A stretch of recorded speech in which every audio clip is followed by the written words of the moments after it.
There is something very subtle, yet incredibly powerful, that most of us never stop to question. We go through life believing that what makes us tired, what drains our energy, is everything happening around us. Work, responsibilities, problems, people, and on the surface, that seems true. But if you slow down, just for a moment, and really look, you may begin to notice something different. There are days when you haven't done much. No major stress, no overwhelming tasks, and yet, by the end of the day, you feel completely exhausted. Not physically, but mentally, as if something has been running, non-stop, inside your head. And that's exactly what's happening. The mind doesn't stop. It keeps going. It goes back to the past, replaying what already happened. What you said, what you should have said, what you wish you had done differently. Then it jumps to the future, imagining what might happen, what could go wrong, what you need to prepare for, what you're not ready for yet. And in between, it keeps analyzing the present, constantly, relentlessly, without pause. And the most important part is this: you don't notice when it starts. You don't say, "I'm thinking right now." You say, "This is real." And the moment a thought feels real, the body responds. A simple thought like, "Something is wrong," can create tension. Your breathing changes. Your chest tightens. A sense of pressure begins to build. And suddenly, it doesn't feel like a thought anymore. It feels like reality. Then something even more subtle happens. The mind looks at your reaction and uses it as proof. If I feel this way, it must be true. And just like that, a loop begins. Thought, right pointing arrow, reaction, right pointing arrow, belief, right pointing arrow, stronger thought. This loop can repeat dozens, even hundreds of times a day. And over time, it becomes normal. So normal that you don't question it anymore. You just feel tired, and you assume life is exhausting. But what if that's not true? What if the exhaustion you feel is not coming from life itself, but from the way your mind continuously engages with it? Because here's something very important to understand. Life happens once, but in your mind, it can happen again, and again, and again. A single moment, replayed many times, can feel heavier than the moment itself. A simple situation, expanded through thinking, can become overwhelming, not because it actually is, but because of how much it has been repeated. This is why thinking, in itself, is not the problem.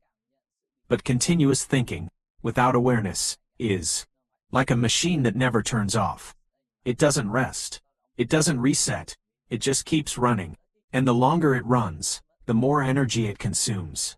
The truth is, you don't need to stop thinking. That's not possible. The mind was designed to think.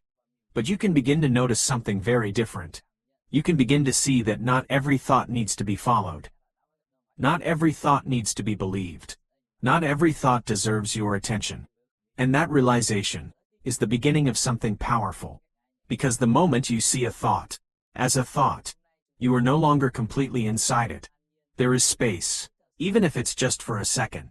And in that space, something begins to change. Less pressure, less urgency, less weight. Today, I don't want you to fix anything. I don't want you to control your thoughts. I don't want you to stop anything. I just want you to try something very simple. The next time you feel overwhelmed, pause and gently ask yourself, how much am I thinking right now? Not to judge, not to change, just to notice. Because sometimes, that small moment of awareness is enough to interrupt what has been running for so long. And when that interruption happens, even briefly, you may begin to feel something different. A sense of space, a sense of lightness. And from that space, a new way of experiencing life begins. After beginning to notice that the exhaustion doesn't come from life itself, but from the constant activity of the mind, a deeper question naturally appears. Why doesn't the mind stop? Even when there is no urgent problem, no immediate danger, no real pressure. Why does it keep going? To understand this, we need to see something very important. The mind is not broken. It is doing exactly what it was designed to do. It thinks. It analyzes. It remembers. It predicts. This is how it has helped us survive. It looks at the past to learn. It looks at the future to prepare. And in many ways, this is useful. But there is one problem. The mind does not know when to stop. It has no natural off switch. It doesn't recognize when enough is enough. So even when there is nothing to solve, it continues searching. It continues analyzing. It continues imagining, because its job is not to find peace. Its job is to find problems. This is something many people don't realize. The mind is constantly scanning for what is wrong. What is missing? What could go wrong next? Not because life is always dangerous, but because that is how it is wired. From an evolutionary perspective, this made sense. If you notice danger before it happens, you survive. But in modern life, this same mechanism creates something very different. It creates constant mental activity, even when nothing is actually wrong. You might be sitting in a safe place, with no immediate problem. And yet, the mind begins. What if something goes wrong? What about tomorrow? What about that thing I didn't finish? And suddenly, your body reacts. Not to reality, but to thought. Another reason the mind doesn't stop is because it seeks certainty. It wants answers. Clear ones. Definite ones. It wants to know. What is going to happen? How will this turn out? Am I safe? But life doesn't work that way. There is always uncertainty. There are always unknowns. And because of that, the mind keeps searching. It believes that if it thinks enough, it will eventually find a final answer.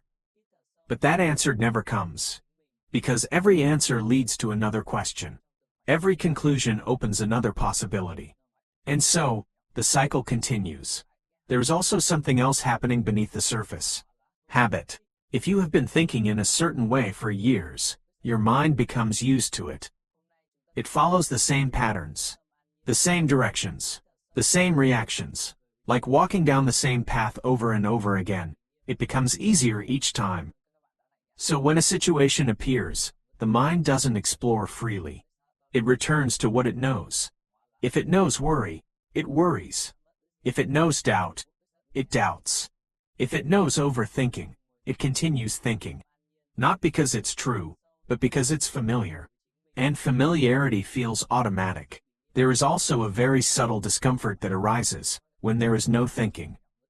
When the mind becomes quiet, even for a moment, something unusual appears. Space, stillness. And for many people, that stillness feels unfamiliar, almost uncomfortable, because we are so used to constant activity. So the mind quickly fills that space with more thoughts, more analysis, more noise, not because it needs to, but because it doesn't know how to rest. This is why thinking feels continuous, not because it is necessary, but because it is habitual. But here is the most important insight. The mind may continue thinking, but you don't have to follow every thought. This is the shift. You cannot stop thoughts from appearing, but you can begin to see them. And when you see a thought, without immediately entering it, something changes. You are no longer fully inside the movement. There is distance, even if it is very small. And in that distance, the thought begins to lose its grip. Over time, you may begin to notice something surprising. The mind still produces thoughts, but they don't pull you in the same way. They come, and they pass, like sounds in the background, like clouds in the sky. Still there, but no longer controlling everything. Today, I want to invite you to try something simple. The next time you notice your mind racing, don't try to stop it. Just recognize, the mind is active right now. That's all. No judgment, no resistance, because the moment you recognize it, you are no longer completely lost in it. And that is where a different kind of experience begins. Once we begin to understand that the mind doesn't stop because it's designed to keep thinking, another question naturally arises. If thinking is supposed to help us, why does it often make things worse? Why is it that the more we think about something, the more confused we become? At first, this seems like a contradiction. We are taught that thinking leads to clarity, that if we analyze something deeply enough, we will understand it. But in real experience, this is not always true. There are moments when thinking helps, but there are many moments when thinking only creates more noise. The reason is simple, but often overlooked. Most thinking is not about solving. It is about repeating. A situation happens. Something small, something simple, and the mind begins to engage. At first, it tries to understand. But instead of moving toward a clear conclusion, it opens more possibilities. What if this means something else? What if I made a mistake? What if something goes wrong later? Each question leads to another. And instead of clarity, you get expansion. More thoughts, more angles, more uncertainty. The mind does not simplify the situation. It multiplies it, and the more it multiplies, the harder it becomes to see clearly. It's like looking at water. When the surface is still, you can see through it. But when the water is constantly moving, it becomes distorted. Not because something was added, but because there is too much activity. The same is true for the mind. Clarity does not come from more movement. It comes from less. Another important reason thinking creates confusion is because it is based on the past. Every thought is shaped by memory, by previous experiences, by beliefs that have been formed over time. So when you think about a situation, you are not seeing it directly. You are seeing it through a filter. A filter created by everything you have experienced before. This filter is often invisible. You don't realize it's there. You believe you are seeing reality. But in many cases, you are seeing your interpretation of reality. And the more you think, the more that interpretation grows. A simple situation becomes layered. Meaning is added. Assumptions are created. And slowly, you move further away from what is actually happening. Here's a very simple example. Someone doesn't reply to your message. That's the reality. But the mind begins. Did I say something wrong? Are they upset? Are they ignoring me? And within minutes, a complete story is formed. An emotional reaction appears. And all of it comes from thought, not from fact. This is how thinking distorts clarity. Not through something dramatic, but through small additions. Repeated again and again.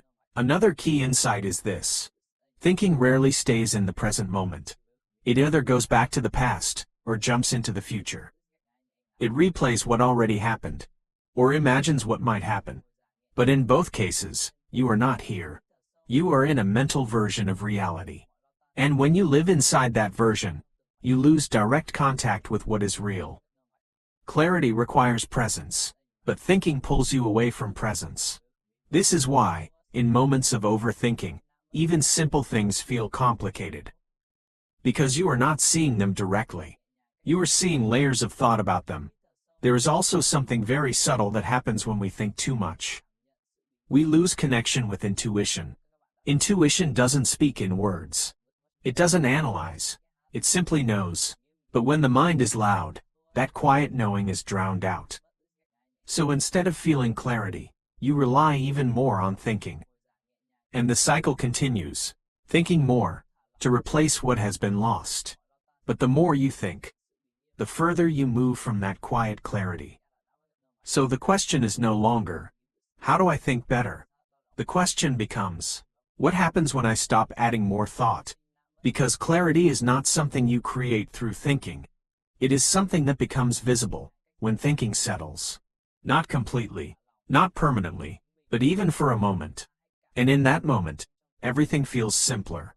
Not because the situation changed, but because you are no longer layering it with endless interpretation. Today, I want to invite you to try something very simple.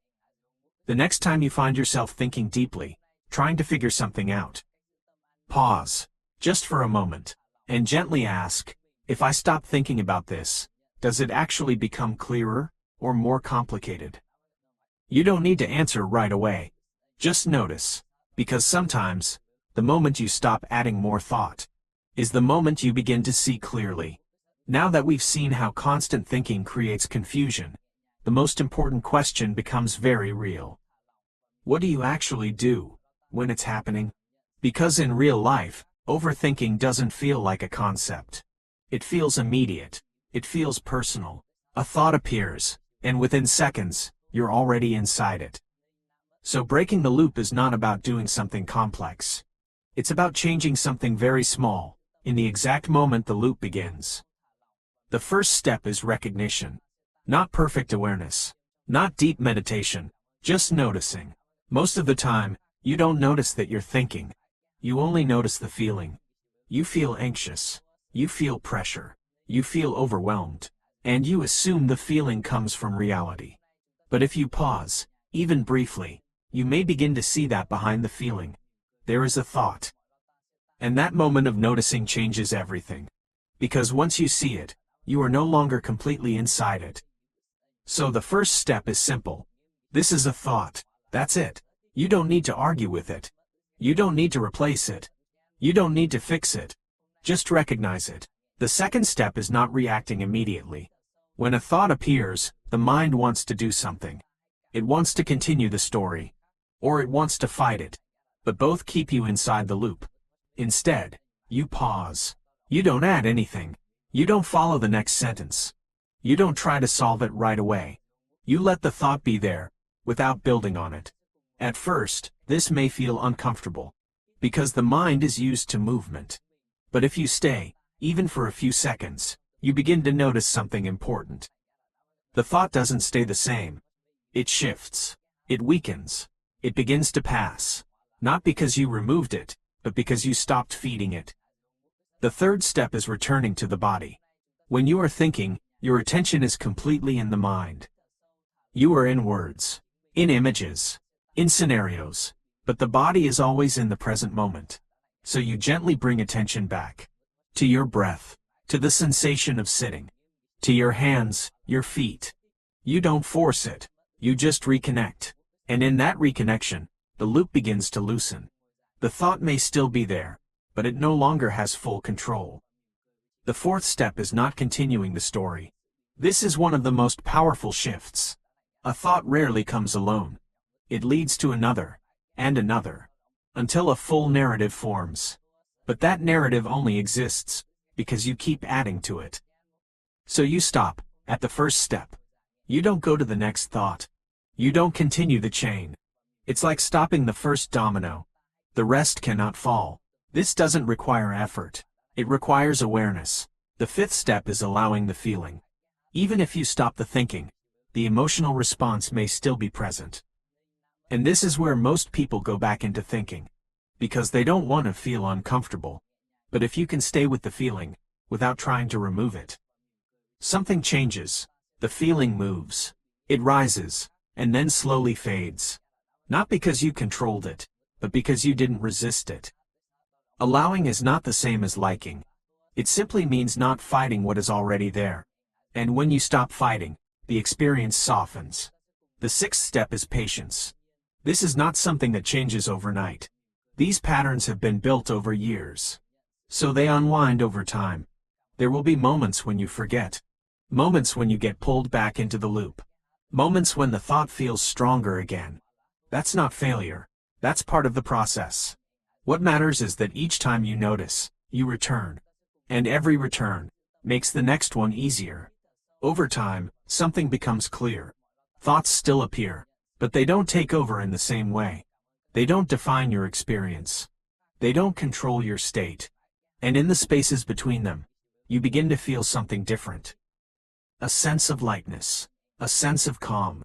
Not because everything is perfect, but because you are no longer lost in every movement of the mind.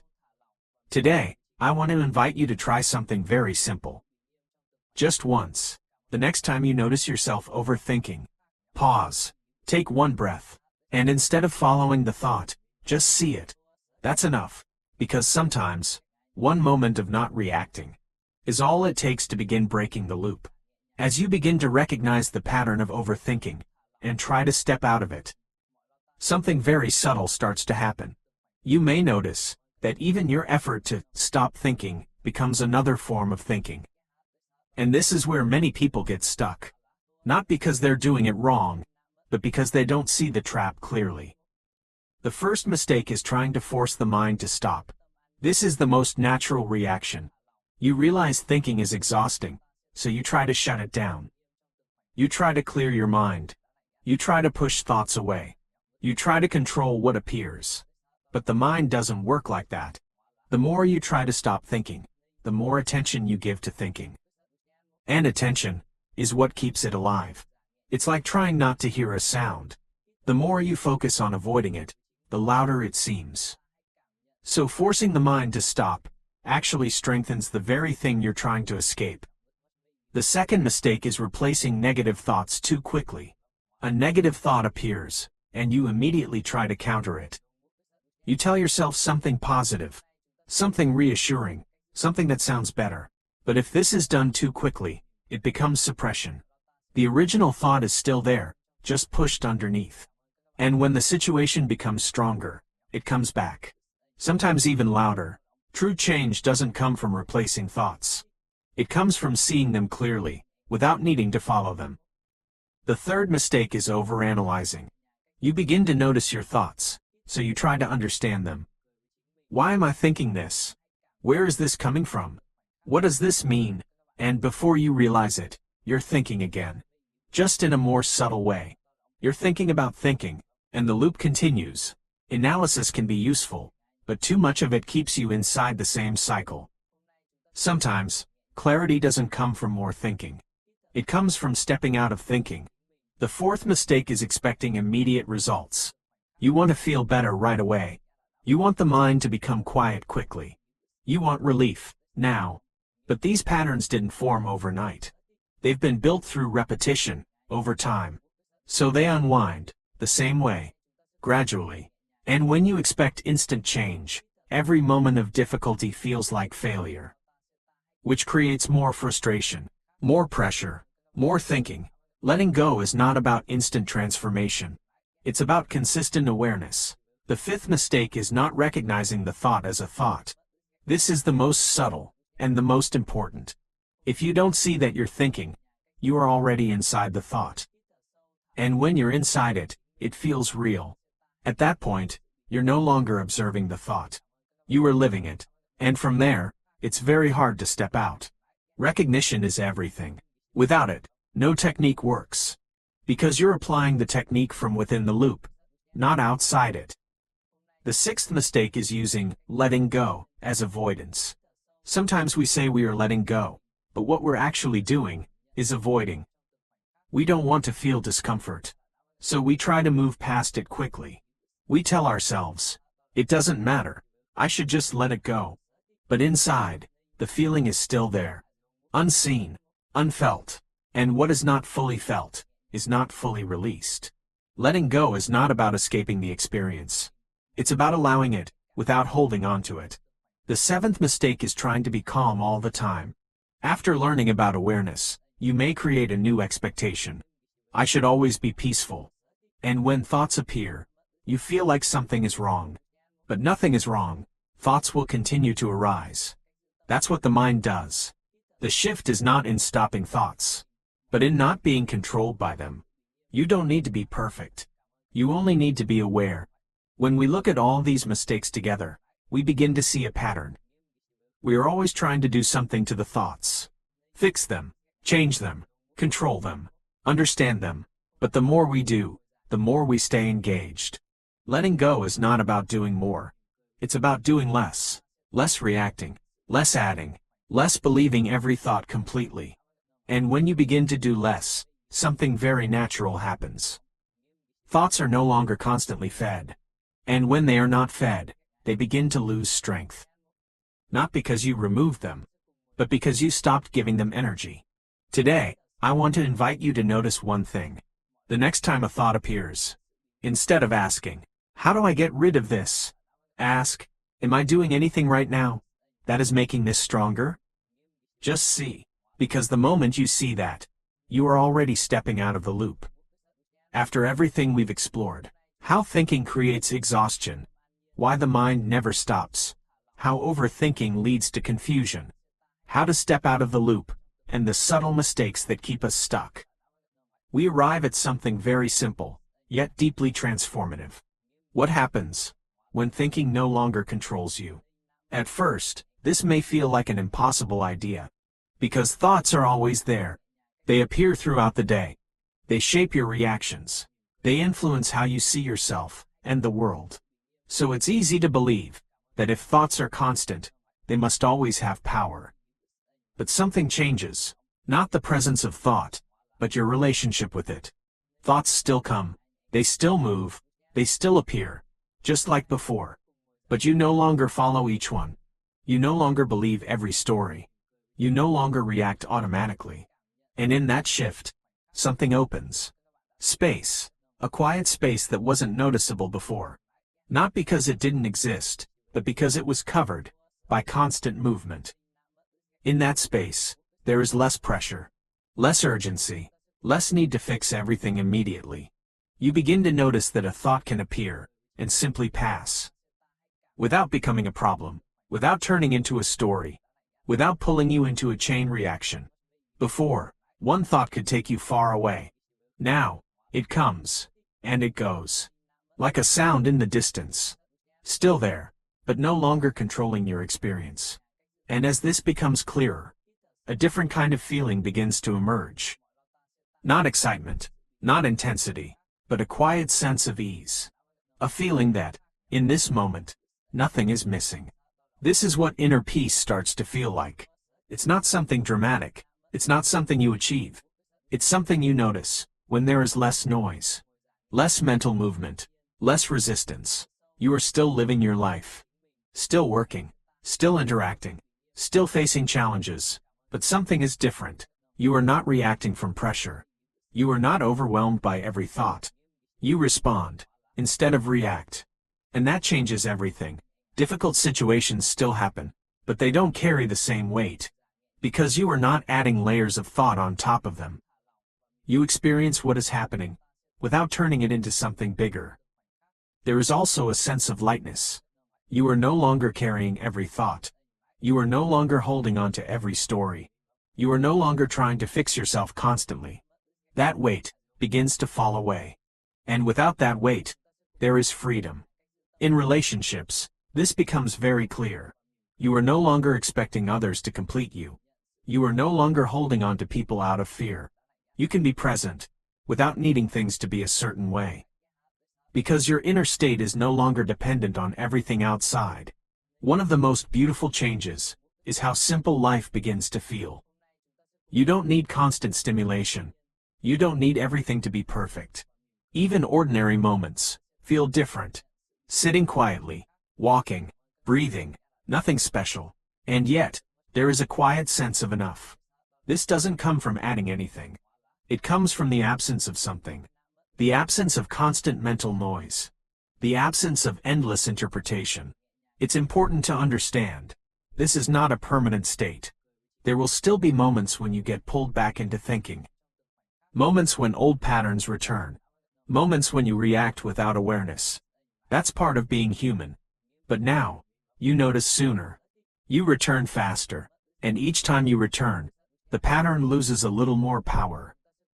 Over time, something becomes very clear. Peace was never something you had to create. It was always there, beneath the noise. And when the noise softens, even for a moment, what remains is what you've been searching for all along. Today, I want to leave you with something simple. The next time you feel overwhelmed, the next time your mind pulls you into a loop, pause, just for a moment, and gently ask yourself, do I have to follow this? You don't need to force an answer. Just asking the question creates space. And in that space, you may begin to see something very important. You are not the thought. You are the one who sees it. And from that seeing, a different way of living begins.